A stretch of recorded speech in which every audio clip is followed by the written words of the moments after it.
War is on the brink because of this.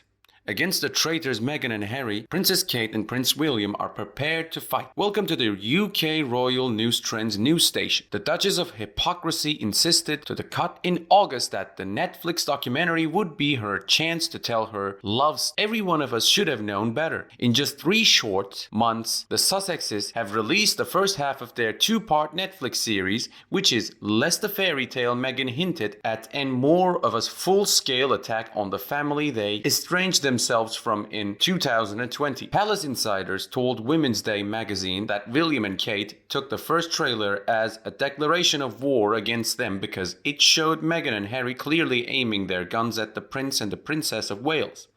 The trailer shows a stern, unflattering image of Kate Middleton being used to promote the series, suggesting that the Prince of Wales is once again a firm target of the duo. The Sussexes, according to insiders, have been trying to keep their mouths shut about Will and Kate until now because they were obviously saving up for their big moment via Netflix, and now it has arrived. A source confirms that the show has made things worse between the Sussex and Wales families, and the reconciliation is impossible.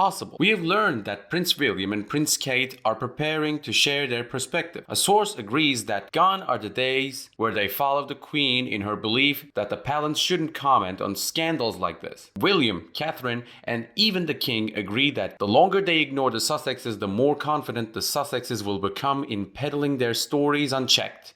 William and Charles are eager to release a statement of their own to clarify the situation. Apparently, Charles and William had intended to watch the first 3 episodes of Harry and Meghan, a Netflix global event, together in the King's Clarence House offices, as reported by Women's Day. According to the source, Charles thought the only plan for attack was to make sure they are united against this cruel tell-all plan to push for powers to strip Harry and Meghan of their titles. Since the latter decision must be made by the British Parliament, Charles is rumored to be working closely with them on the matter. To hear firsthand from the former employees who claim that they were bullied by the couple, the palace is reportedly considering requests to waive standard non-disclosure agreements. Meanwhile, the King has made sure Kate and William know they have the full support of the royal family by releasing a statement confirming his presence, along with that of Queen Consort Camilla and several other members at Princess's Christmas Carols event on Thursday. Harry and Meghan are releasing the next 3 episodes on the same day as Kate's concert, which seems intentionally ominous and could be a sign of more trouble to come.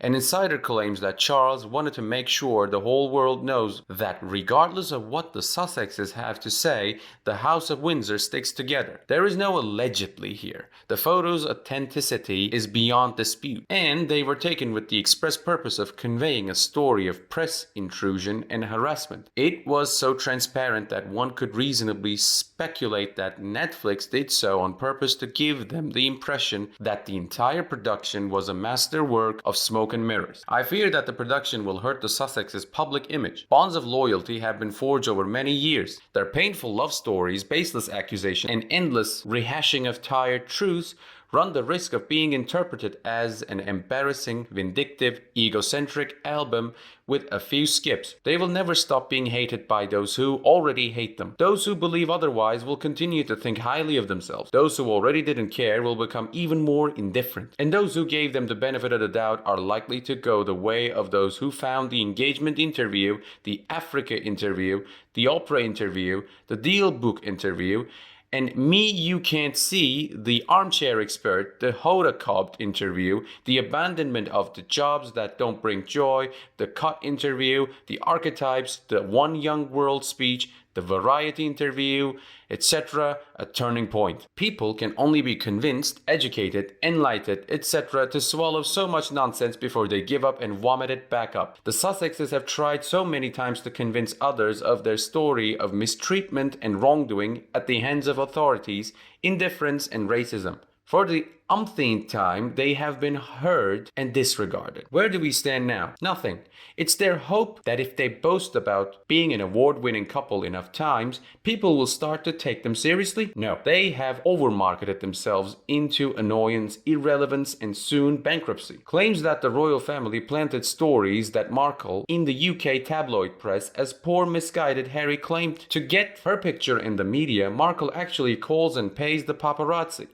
Markle was bullied and hurt by royal family staff members, and she eventually committed suicide after shedding a single tear from her left eye. Markle's bullying of staff and children was an undeniable fact. Would you say that these actions characterize someone with malignant narcissistic disorder? Meanwhile, it's crystal clear that Meghan has never left Hollywood, where she's never been under control, never been under contract to a movie company. She was wrapping up her performance as Rachel Zane on the cable series Suits, which was filming in Toronto, Canada, because the American company behind the show wanted to save money. Since Meghan's character was going to be killed off, she went on a husband hunt, focusing primarily on the British men because she assumed they were more gullible than men elsewhere in the world. As soon as she had the ginger in her grasp, she abandoned her boyfriend, her dog, and her dead pot plant in her dingy Toronto apartment, moved in with Harry, and set in motion her plan to turn their lives into a British horror reality nightmare. Barack Obama, who has control over the content on Netflix, has used it to spread false accusations and smears about Republicans and President Trump in an effort to help the Democrats. Obama has now taken to criticizing the royal family on Netflix. How could you possibly justify letting Barack Obama cash in on the spreading falsehoods about the British royal family